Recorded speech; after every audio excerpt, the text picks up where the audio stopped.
నమస్తే. ప్రతిరోజు, ప్రతి నిమిషం, ప్రతి సెకండ్, ప్రతి గంట ఎక్కడ చూసినా కూడా దేశంలో మొత్తం మీద దేశంలో ఉన్నటువంటి స్ స్థితిగతులను బట్టి, పరిస్థితులను బట్టి నేను మాట్లాడుతున్నా. ప్రతిరోజు మనం లేవగానే పేపర్‌లో కావచ్చు, యూట్యూబ్‌లో కావచ్చు, టీవీలలో కావచ్చు, సోషల్ మీడియా వేదిక కావచ్చు, ఏదో ఒక రకంగా మొత్తం మీద భర్త భార్యను చంపడం, భార్య భర్తను చంపడం ఇది రొటీన్ అయిపోయింది. ఈ దేశంలో మరి ముఖ్యంగా మన మన దేశంలో ఇది రొటీన్‌గా అయిపోయింది. ఈరోజు తెలంగాణ మొత్తం కూడా ఒక ఒక ఘటన జరిగింది పలానా దగ్గర అని చెప్పి చాలామంది రియాక్ట్ అయ్యారు. సోషల్ మీడియాలో చూసి చాలామంది కూడా అరే అట్లా జరిగేది లేకుండే కదా! అసలు చిన్న అమ్మాయి కదా! అమ్మాయిని హత్య చేసిరేంది అని అనేక రకాలుగా చాలామంది మాట్లాడుతున్నటువంటి పరిస్థితి. జగిత్యాల కోరుట్లలో జరిగినటువంటి ఏదైతే ఘోరమైనటువంటి ఘటన ఉందో, ఈ యూట్యూబర్ వైష్ణవి అమ్మాయి ఎంత దారుణం అంటే, ఎంత బాధాకరం అంటే, నేను గతంలో వీడియోలో కూడా చెప్పిన, పొద్దున కూడా మనం ఒక వీడియో చేసినాం ఆల్రెడీ. ఎంత దారుణం, ఎంత కిరాతకంగా ఉంటారు మనుషులు అని చెప్పేసి ఈ ఘటన చూసిన తర్వాత తెలిసింది చాలామందికి కూడా. ఎంత హృదయం పగిలిపోయేటటువంటి పరిస్థితి. యాక్చువల్‌గా అమ్మాయి అనుకోలేంటుంది. వాస్తవానికి తను అట్లా చేస్తాడు, నేను చనిపోతా, అసలు ఈ భూమి మీద నేను నేను పోతున్నా అంటే ఆమె అట్లా అవుతుందని చెప్పేసి ఊహించకపోవచ్చు. మేబీ కలలో కూడా ఊహించకపోవచ్చు. ఎంత దారుణం అండి ఇది. ఇప్పుడు 5 మంత్స్ ప్రెగ్నెంట్ ఆ అమ్మాయి. అంటే ఇంకొక 3 మంత్స్ అంతే ఆ అమ్మాయి ఒక పాపకో, ఒక బాబుకో జన్మనిచ్చి అల్లారు ముద్దుగా పిల్లలను చూసుకొని వాళ్ళని ఎట్లా పెంచాలి, అసలు నేను ఎట్లుండాలని చెప్పేసి ఒక తల్లి అయ్యేటటువంటి అవకాశం లేకుండా చేసినటువంటి పరిస్థితి. అదే అదర్ కంట్రీస్‌లలో ఇట్లాంటి చర్యలు ఏం జరిగినా కూడా అక్కడ శిక్షలు ఎట్లుంటాయో అందరికి తెలిసిన విషయమే. మరి మన దగ్గర ఎందుకు ఉంటలేవు? ఇప్పుడు ప్రతిరోజు ఏదో ఒకటి చూడాల్సి వస్తుంది కదా! ఎందుకు ఉంటలేవు మన దగ్గర? ఒక్కడు తప్పు చేస్తే వానికి కరెక్ట్ శిక్ష పడితే ఇంకొకడు చేయడానికి కూడా వానికి పడుతుంది, అసలు తడిసిపోతుంది దానికి. ఒక్కడు తప్పు చేస్తే చట్టం పర్ఫెక్ట్గా వానికి అప్లై అయిందనుకోండి, ఇంకొకటి చేయాలంటే భయపడతాడు. మరి ఎందుకు ఈ రోజు జరుగుతూ ఉన్నాయి? ఒకటి జరిగి అది మర్చిపోక ముందుగా మళ్ళీ ఇంకొకటి ఎందుకు అవుతుంది? అంటే అది కామన్ అయిపోయింది. మమ్మల్ని ఏం చేస్తారులే, ఇక అందరిని చూస్తలేమో అని అదొక జనరల్ వర్డ్ అయిపోయింది అందరికి కూడా. ఇప్పుడు వైష్ణవి వాళ్ళ అమ్మ తను చనిపోయేంత వరకు ఒక బాధనే ఉంటుంది. ఇప్పుడు లైఫ్లో అందరూ కోల్పోయినట్టే. యాక్చువల్గా వాళ్ళ నాన్న ఏమంటున్నాడు, ఒక ఒక ఒక టీవీ ఛానల్కి తను మాట్లాడుతూ, తను నవ్వాలనా ఏడవాలనా అర్థం కాని పరిస్థితిలో వాళ్ళు అడిగేటటువంటి ఒక రిపోర్టర్ అడిగేటటువంటి ప్రశ్నకి జవాబు తను ఏం చెప్పాలని అర్థం కాని పరిస్థితిలో తను నవ్వుతుండా అర్థమవుతలేదు, ఏడుస్తుండా అర్థమవుతలేదు. తన సిచ్యువేషన్ చాలా ఘోరంగా ఉంది. అసలు లోపల బాధ ఉంది కానీ ఏడవలేనటువంటి పరిస్థితి. నేను ఏం చేయగలుగుతా, అసలు నా కూతురే లేదు కదా, ఇక నేను ఏం చేయగలుగుతా, అసలు నేను ఉండేం లాభం ఈ భూమి మీద అనేంత డిప్రెషన్లోకి వెళ్ళిపోయాను చూడండి. అసలు శిక్ష కరెక్ట్ అప్లై అయిందనుకోండి, ఇంకొకటి చేయడానికి గజ గజ గజ గజ వణికిపోతాడు. బట్ మరి అట్లాంటివి జరుగుతుందా? మరి ఏం జరుగుతుందని చెప్పి చాలామంది కూడా వెయిట్ చేస్తూ ఉన్నారు. వాస్తవానికి ఏంటంటే 9 నెలలు అమ్మ కడుపులో అందరము 9 నెలలు అమ్మ కడుపులో ఉండి 9వ నెల దాటగానే మనం అమ్మ కడుపులోంచి వెళ్ళి బయటికి వచ్చిన తర్వాత ఈ ప్రపంచంలో మనకు ఎలాంటి కల్మషం లేనటువంటి జీవితంతో మనం పుడతాం. ఎలాంటి కల్మషం ఉండదు. ఏందలో అసలు ఈ ప్రపంచంకి నువ్వు కొత్తగా పరిచయం అవుతావు. అట్లాంటి 9 నెలలు అమ్మ కడుపులో నుంచి వెళ్ళి బయటికి వచ్చిన తర్వాత ఈరోజు అట్లాంటి తల్లులనే చంపుతున్నారు కదా బయట. ఇప్పుడు నీకు జన్మనిచ్చిన తల్లి ఎంతో, నువ్వు చేసుకున్న భార్య అంతే, నీ అక్క చెల్లి అంతే, నీకు ఎవరైనా కూడా ఒక తల్లి అంటే తల్లితో సమానం కదా. ఎందుకు ఇంత దుర్మార్గాలు జరుగుతున్నాయి? ఒక పక్క ఈ ఆడవాళ్ళు మగోళ్ళని చంపుడు, ఈ మగోళ్ళు ఆడవాళ్ళని చంపడం. అంటే ఇక్కడ మనిషికి మనిషికి ప్రేమ లేకుండా పోయింది ఫస్ట్ చెప్పాలంటే. ప్రేమలు లేవు మనుషుల మధ్యలో.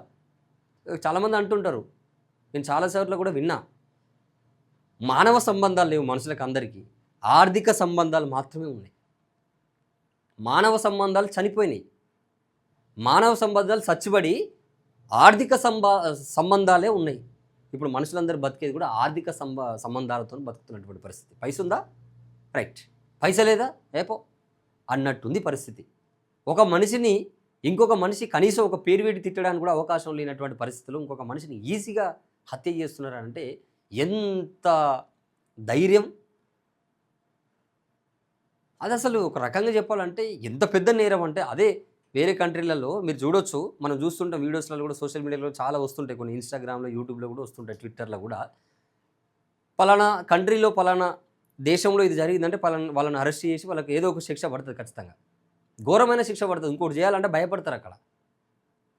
మరి మన దగ్గర కూడా అట్లాంటి శిక్షలు పడ్డప్పుడు మాత్రమే మన దేశంలో ఈ రాష్ట్రాలలో కొంచెం భయంతో బతికి కనీసం మనిషికి స్వేచ్ఛనన్న ఉంటుంది, తప్పు చేసినోనికి శిక్ష పడుతుందిరా ఖచ్చితంగా, భయం భక్తితో ఉండాలని చెప్పేసి చాలామంది కూడా ఆలోచన పడి చాలామంది మారేటటువంటి అవకాశం కూడా ఉన్నది అని చాలామంది అంటున్నారు.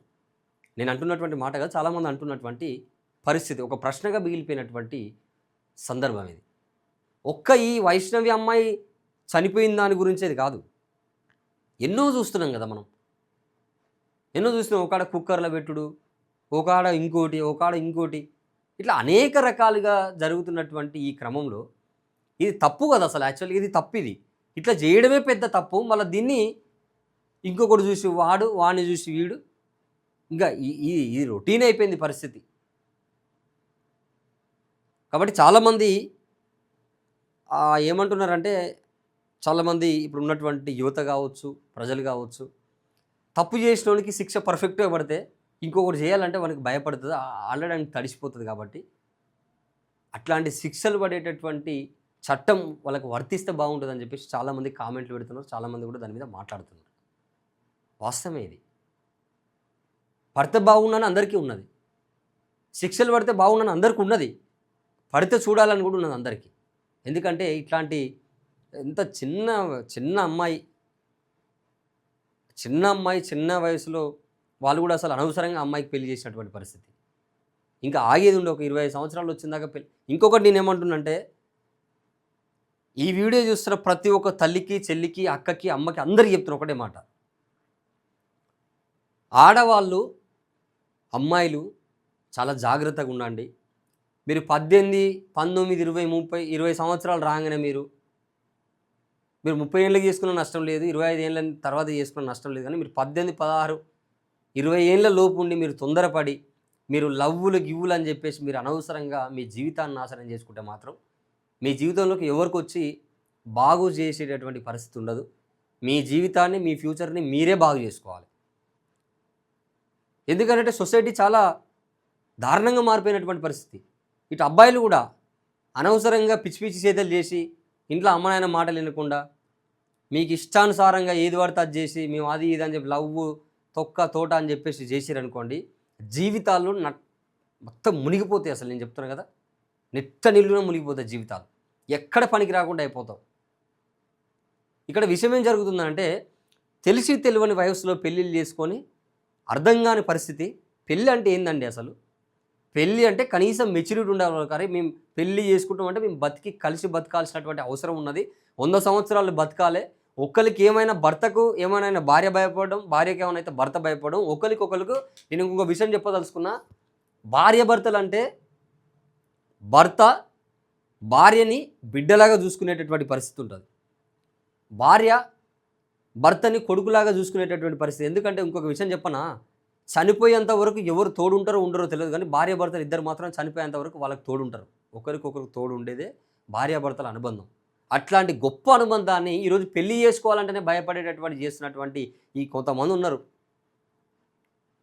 ఇప్పుడు వాడైడే చేసేటటువంటి పనులు ఉన్నాయిగా, వాళ్ళని వీళ్ళ హత్య చేసుడు, వీళ్ళని చూసి పెళ్లి చేసుకోవాలంటే భయపడుతున్నటువంటి పరిస్థితి యువత. అమ్మాయిలు కావచ్చు, అబ్బాయిలు కావచ్చు. పెళ్లి చేసుకుంటారే ఇప్పుడన్నా మంచిగా ఉన్నాం మన అమ్మ నాయనతో, పెళ్లి చేసుకుంటే ఏమైతో తెలియలేనటువంటి పరిస్థితిలో భయపడుతున్నటువంటి సందర్భం. ఒకప్పుడు ఉన్న ఇట్లాంటి సిచ్యువేషన్. పెళ్ళి అంటే ఎంత గొప్పగా జరిగేది. పెళ్ళి చేసుకుంటాం అంటే అరే మనం భయం భక్తులతో భయాలు లేవు. భయం లేదు, భక్తి లేదు. అడ్డగోలుగా తిరుగుళ్ళు, పిచ్చి పిచ్చి పనులు, ఎవ్వనికి నచ్చినట్టు ఆళ్ళు బతకడం, ఇంట్లోకి చెప్తే ఆళ్ళ మీదిగా తిరగబడడం, ఇట్లాంటివన్నీ జరుగుతున్నప్పుడు యాక్చువల్‌గా వీళ్ళకు ఒక రూల్ తేవాలసలు. ఏం రూల్ తేవాలంటే మినిమమ్ లవ్ మ్యారేజ్‌లు చేసుకోవాలంటే మినిమమ్ వాళ్ళకు డిగ్రీ పెట్టాలసలు. మినిమమ్ డిగ్రీ చేస్తే లవ్ మ్యారేజ్ చేసుకోరని చెప్పాలి.